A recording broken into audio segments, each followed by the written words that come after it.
Well, hello, everybody. We're going to take a look at the next topic on the syllabus, which is what happens after the War of Independence, which in effect is that the United States now has to govern itself. And although it was governing itself in a wartime era, the Revolutionary War era, the United States government didn't really have to do all the major jobs that a federal government has to do, which requires it to govern the states, which requires it to make long lasting treaties with foreign powers, which requires the government to actually work towards a solid domestic policy, creating a treasury department, for instance, raising some taxes, hopefully with representation, so there's not another war of independence, and so on and so forth, right? You all know how this works. And so there were two governments in the United States, and so I have a two-part lecture here, two different videos. And the first part was the Articles of Confederation era. And so this is really just a short clip about why the United States had the Articles of Confederation at the beginning of its existence in 1776, and why the United States was going to have to get rid of these and create what we have now, which is the U.S. Constitution. So the Articles of Confederation, as I just mentioned, began in 1776, but the U.S. Constitution doesn't begin until 1787. So there's quite a few years in between those two periods, and obviously something must have happened to convince the federal government to actually make a large bipartisan change into a whole different type of government. So let's talk about this. First of all, what were the Articles of Confederation? And simply put, as you see here on the screen, they are basically, in fact, here's the title: the Constitutions of the Several Independent States of America. And then it goes on to say the Declaration of Independence, which is included as a bit of a preamble to the Articles of Confederation. And then it moves on to basically talk a little bit about here in the title about a non importation agreement, basically to protect what was going to become new American businesses from foreign imports. And of course, the idea of a petition of Congress to the King delivered by Mr. Perry. The deal is that this is basically a basic understanding of what the American government was going to be like, and it was sent to the King of England as a way to let the King of England know how the U.S. government was going to govern itself. And this was in '76, so it's before the war even started. The War of Independence started. So the Articles of Confederation is a very simplistic government that was designed to basically be a here's how we're going to govern ourselves. King of England, look, we've made this step. You should let us go now and maybe treat us as an equal power or as a friendly power instead of declaring war on us because we've got our act together. Of course, as I talk to you about the Articles of Confederation, you'll see that the opposite is exactly true. The United States does not have its act together with this government. So, real basic things, all right? Articles of Confederation establishes a firm league of friendship between the colonies. That's really all this is. In this government, the U.S. states are basically separate countries, and they come together as allies only when they all agree that they want to. So, for instance, to help fight in the War of Independence. But what happens after that? When do the states actually come together, for instance, to repel invaders in some other war or to provide what's needed for a natural disaster or something like that? And there's no real clear call except that a committee will be made to help create a government to help solve any kind of problem. And it's not really clearly stated, so unfortunately, it wasn't very successful.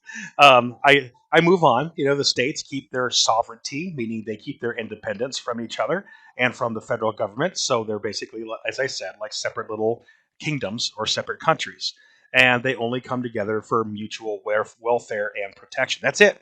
That's really all the articles lay out, except for the basics of what a treasury would look like if they had one, and what kind of self defense the colonies would go into, even though there's no military called for in the articles. And um, basically, that's it. That's all the articles are. So, what are some of the good things about the articles? Why did people like them back in 1776 when the country was still starting? We have to remember that the United States was a country that came out of being colonies, and those colonies were basically governed by salutary neglect, at least until Lord Townshend came along, if you remember him, and he started to get rid of salutary neglect, which is part of what made the colonies so angry. And so the deal is that what happens here is that the articles basically allow the states to basically govern themselves the way they liked it back in the olden days, right? The olden days of the French Indian War and before. And so the benefits: limited federal government, the states keep their power, and the individual states are allowed to continue handling their own affairs. So basically, this is just like they're living again under salutary neglect, right? That's not going to work for a independent government that has to create a economy and a long-term plan. You can't just have people doing whatever they want. You need to actually have some kind of federal steering of the ship, and this is not going to be happening yet. So that's basically the deal, right, with the articles. A couple of specific issues as to why they failed, okay? And this was immediately clear when Parliament read back in 76 the Articles of Confederation that the colonies sent to say, hey, this is our new government and we want you to back off now because we feel we're independent. Parliament was actually going to mock this a little bit, and I have to say, rightly so. This is a pretty bad government. All right, so there is no common currency when this comes around, when the Articles of Confederation is created. So all the states get to print, I kid you not, print on printing presses, like you do with the newspaper. They get to print their own currency, but they don't have to have that currency, those printed dollars or IOUs. They don't have to be backed in anything. And so what that means is nobody trusted any state's dollars. The federal government theoretically had the right to print money, but it didn't do it because it was worried that the states would get mad at it. Remember, salutary neglect was the new name of the game again, right? And so this is an example of what the money looked like. And if you live in Orange County, you could actually go to Knott's Berry Farm, and there is a copy of the Philadelphia State House there, which has it is a direct, exact copy, in fact, of the very same room in Philadelphia where the delegates signed the Declaration of Independence. And so that's a neat kind of direct copy of that historic place in Philadelphia. And so, right there outside of Knott's Berry Farm, you can go into that and see it and kind of feel a little bit of a connection perhaps to the past. But also, you can go to their gift shop, and in their gift shop, you can buy copies of all these state dollars, which were basically worth nothing. They were worth nothing. And so, you've got State of New York, $10, right? And nobody really knew what that was because it's its own currency. It's not pounds or shillings. In the state of New York, they were creating a dollar system which didn't exist yet anywhere else. And then you've got over here Massachusetts, which has its own printed money, which has a neat little symbol of the sun right there. And then it says shillings and sixpence, which is the old British system, right? So the states weren't even using the same kind of currency. But the worst part of it is that this currency had no backing, as I was saying, in any kind of tradition or coin or metal or precious anything. And so you could hand this to somebody, and it's basically like me going to campus and printing on a copier a bunch of fake money and then handing it to people at a store and saying, here, take this, right? And what are they going to do? Which is basically, I don't trust it. And so if you wanted to pay your taxes, for instance, to any of the state or federal governments, you had to use British or French money. That's all they would accept because these things were so dubious that nobody knew how to really treat them. So this was a huge problem. All right, the Articles of Confederation did not spell out a good, solid currency system, right? So the money comes from the federal government, some of it, state governments, and foreign nations. So people are carrying all three depending on what will actually work wherever they're going. Kind of nuts. How about this one here? Debt. The United States, from the moment it started, was going to be in debt. And the minute that you've got George Washington with a Continental Army running around in New York and then later in New Jersey, you're going to have a situation where you've got soldiers to pay and you've got politicians of the new Continental Congress to pay. And you need to try to get foreign aid, which means you're sending folks like Ben Franklin and John Adams and Jefferson, for instance, over to Europe to try to convince the governments of Europe that may not like Britain to help America. And that all costs money. And then once some of those countries do, like Holland and France, right? Once those countries do, then they're not giving us the money. They're not giving the United States money for free, just for fun. That's not how the world works. what those countries are doing is they are loaning us what we need, loaning us money to help pay our soldiers and create a government and fight the British off, right? They're loaning us soldiers, they're loaning us ships, they're loaning us guns and black powder and bullets. They're loaning us all that stuff. And so we have to pay it back. Now, the problem is that if the United States owes money to France, Holland, and Spain, for instance, for these loans that helped us get through the Rev War, if we owe those countries a ton of money and we ourselves are a very new country, then there's no reason for those countries to trust us, to trade with us, to actually believe our promises in any kind of future treaties with those countries, unless we actually start paying them back. And we're not able to. The Articles of Confederation does not have a clearly defined way to raise money because none of the states agreed on how that should be done. And so the problem here is that we can't pay back these countries, and they're not going to let us trade with them. And that's a huge problem because that's the only way you survive is through trade. Trade is everything. Here's a big problem. In the United States, U.S. soldiers had also not been paid. Many of them were given IOUs when they were sent away from the Army after the war, and they had not been paid for years of their service. And when those soldiers go home, they're going to need that money to pay long unpaid debts themselves, such as rents and mortgages and that sort of thing, and state taxes. They're going to be expected to pay all these things when they've been off fighting this whole time. They come home and their states are saying, well, we need your back pay, your rents, your mortgages, and your state taxes. And these U.S. soldiers have to say, well, we're waiting to get paid. And when we do, I can do that. Can you give me a break? And some states did, and some states did not. And so these are huge problems, guys. When a country just starts out and it's in deep debt, cannot pay those debts, and can't even pay its own soldiers. And everybody knows it. Everybody outside of the United States is fully aware that the United States is basically an experiment that's doomed to failure if it cannot circumvent these things, right? This debt. A couple of other problems. I want to mention that there's no military once the Revolutionary War ends. So between 1782 and 1783, the United States is going to release all of its soldiers, and then it can go to a very low tax system because it doesn't have to pay a large army or create a navy and maintain barracks and all that, right? That's all well and good because the United States thought it was just going to exist as a Walmart to the world, as I was always saying in class, basically a country that can trade cheap raw goods to everybody else that needs them. And therefore, people wouldn't want to fight us because we're neutral and not taking sides, right? And the reality is that that wasn't the case. And so the United States doesn't have any military, and that is a two-part problem. What happens if there's riots in your own country? What happens if there's a natural disaster? What happens if two states decide to go to war with each other, which actually almost happened a couple times during this era? Then can the federal government do anything about it? And without a military, it cannot. So not having a military is great for cheap taxes, but not having a military is really bad for a lot of other reasons that have to do with stability and self-defense. And so you have these states that are acting like separate countries, and they're allowed to raise their own militaries. So you have lots of state armies, state militias, I guess I should say, and then you've got a federal government with no military at all, which just shows the power balance. And this is actually true. Connecticut and Virginia almost go to war over land claims that they had with each other. They were so mad at each other that they were willing to fight over, and they were both raising armies before there was a treaty created between the two. So this is the kind of situation we're in, right?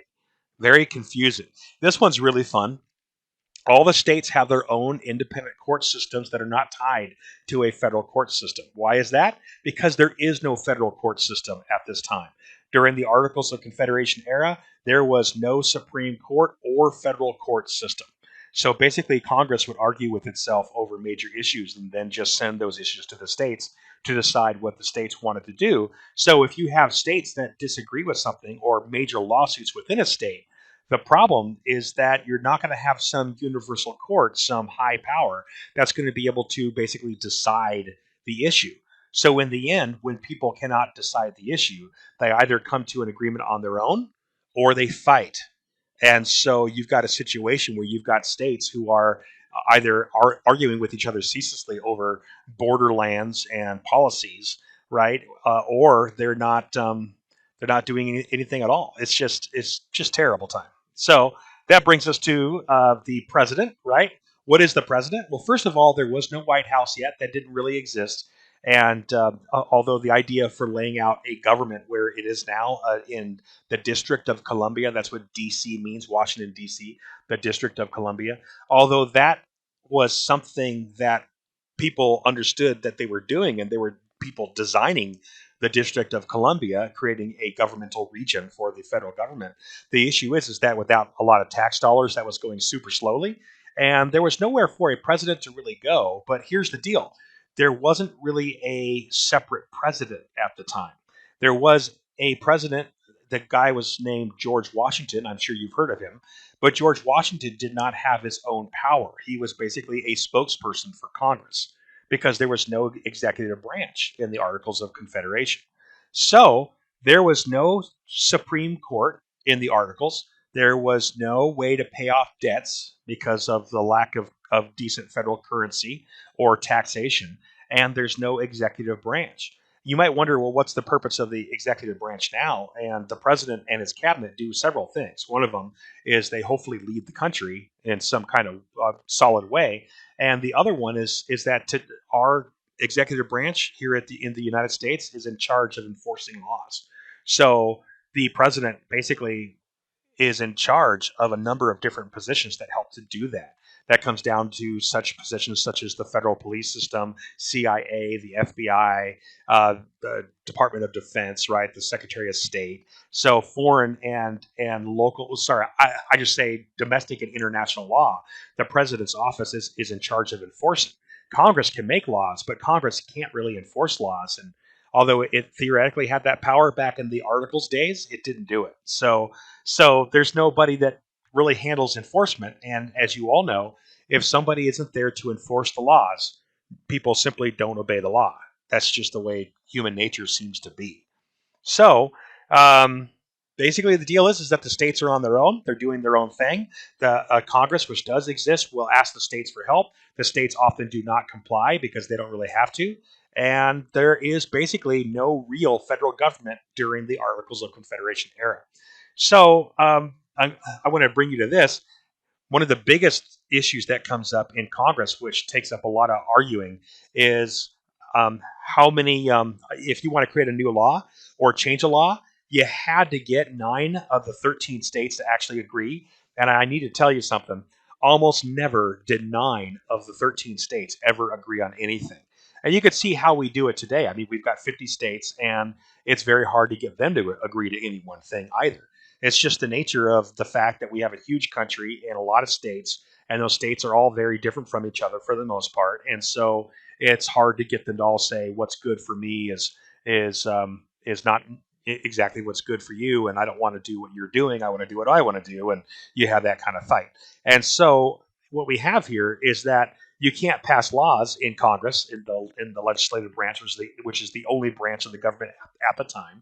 And Congress had no power because of this. The federal government no power to collect tax, regulate trade, coin its own money, or establish a military. So I'm just leading to this one final major point about the articles and what was wrong with them. Okay, Congress does argue over religion as well, because there were a number of people in Congress that thought that the churches should be part of the government. This was in the Western world. There was no such thing as a government that did not have a type of theocracy, like a state church, a national church. And so the idea of the United States not having a national church was something that some of the founding fathers wanted. Namely, folks like Jefferson and George Washington were very adamant that there should be no federal church because they saw the idea of a federal church being that you're going to have a country that basically is ruled by priests as opposed to being ruled by law. And in this Enlightenment era of the 1700s, the idea of experimenting with a type of government that would rule by law instead of by faith was something that wanted a lot of people wanted to try. I'll be honest, and so they're going to. And and what happens is you have this argument in Congress made up of several hundred people, even back then, and Congress was fighting over whether or not churches should have a role in government, and then and so some were fighting for it, some were fighting against it, and as of right now, the U.S. Constitution, the next document to be created for our government, is going to also have that argument, which is we want to have a nation of laws and not of religion that governs us. And so we're kind of a unique nation in that. I don't say that with pride as much as, although I do have pride in it. I don't say that to exert pride over people that are listening to this, but just to say that this is a historic moment when you have a Western nation that creates a government that's not based on a priest class, which is amazing. That's something that I say again, had not been done. So here we are in a very new area where we have a country full of churches back in 1770 and 80, and you've got people actually saying we want those churches. They're important for the community, but they're not important for the role of governing a diverse people who all have different denominations of Christianity and who may not even be Christian at all, right? How do you have a fair nation if you're ruled by a single church? So there we go. All right. So we're going to get to this. This is a question that would be a great essay question. What events help to show the weaknesses in the Articles of Confederation?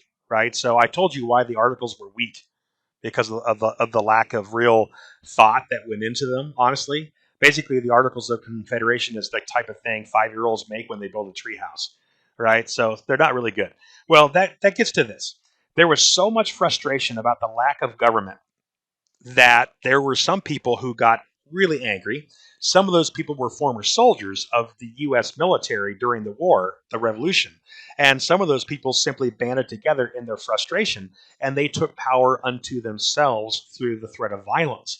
They basically created their own militias in some cases and tried to defend themselves against what they saw was tyrannical state governments. So there's this one event called Shays' Rebellion. Okay. Shays' Rebellion is simply where in Massachusetts, and this whole thing is kind of ironic because the War of Independence really starts in Massachusetts.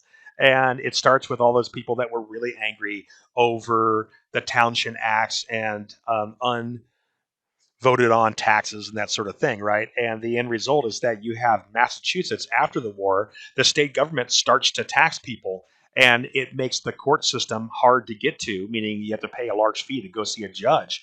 And the taxes that the state government charges are really unfair to the lower and middle class. They're really unfair. And what ends up happening is that you've got people coming home from the war, soldiers who come back to their farms, and they are the ones that really fought the war, were lots of farmers. And these farmers come home to Massachusetts and there's all these properties that are being taken away from them by the state government. And the reason why these farms and houses and horses and plows and other tools of the trade were being confiscated by the government of Massachusetts was because these soldiers had been fighting the war. Those soldiers had not been paying, however, their state debts, their mortgages and their rents and their taxes. And of course, as I told you, the reason why these soldiers were not paying their debts was because they had not been paid for their efforts for the federal government yet, because the federal government was largely broken. And so these guys come home. Some of those former soldiers will argue with the state. Some of them will pool some money together so that they could pay the exorbitant fees to go into court and talk to a judge. And the ruling class of Massachusetts simply refused to allow the soldiers to keep their land, to have a stay where they wouldn't have to pay their debts for a while until the feds paid them. And so in this case, there was one other part that really led to Shays' Rebellion, is that the land that these farmers had taken away from them in this fiasco was then sold at auction to other wealthy Massachusetts people that were in the government. So you could see that this looked like a theft of their property by the patriots who fought in the war. And so one of the groups of people you never want to really anger if you're the government are farmers with guns. You just don't want to do it. And there's lots of those, right? Lots of farmers with guns. And so the deal is that these guys are going to do exactly what happened during the War of Independence, which started in Massachusetts, which is they're going to attack tax collectors and the local courts by forming an army, picking up their guns, and camping around the courts and homes of tax collectors to make sure that no more judges can take away the land of anybody while this little army is there, Shays' Army, right? And so that's basically what happens. Okay, that's Shays' Rebellion. This rebellion is going to be seen by the wealthy in Massachusetts as being an insurrection and as something that needs to get put down. And the state of Massachusetts will actually pay a bunch of money to raise an army to put down Shays' rebellion. But that army largely stayed clear of it because Shays' army is made up of mostly soldiers that fought in the war. They're veterans. And the army that the state raised were not. And so the army that the state raised was mostly scared of Shays' army. And so basically, this thing is a standoff that goes on for quite a long time where the state of Massachusetts is basically shut down while this rebel army is sitting in it, camped out. Now, here's the thing. When something like this happens, typically the federal government gets involved in the modern day, the FBI especially.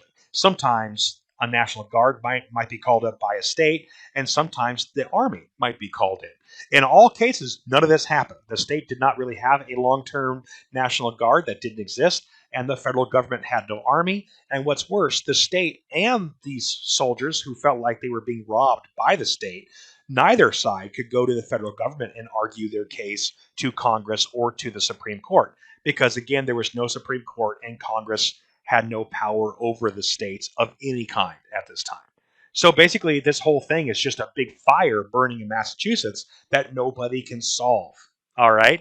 While this is going on, foreign nations are not agreeing to trade with the United States, and that's largely because the U.S. has no respect in the world because the United States has no tradition, has no real spokespeople that can talk to foreign nations in a way that they're used to, and the United States has not been paying any of its debts to them. And so basically, the federal government is in deep trouble. It can't solve foreign problems. It cannot solve domestic problems. And now we've got this rebellion in Massachusetts, and the federal government can't even stop that.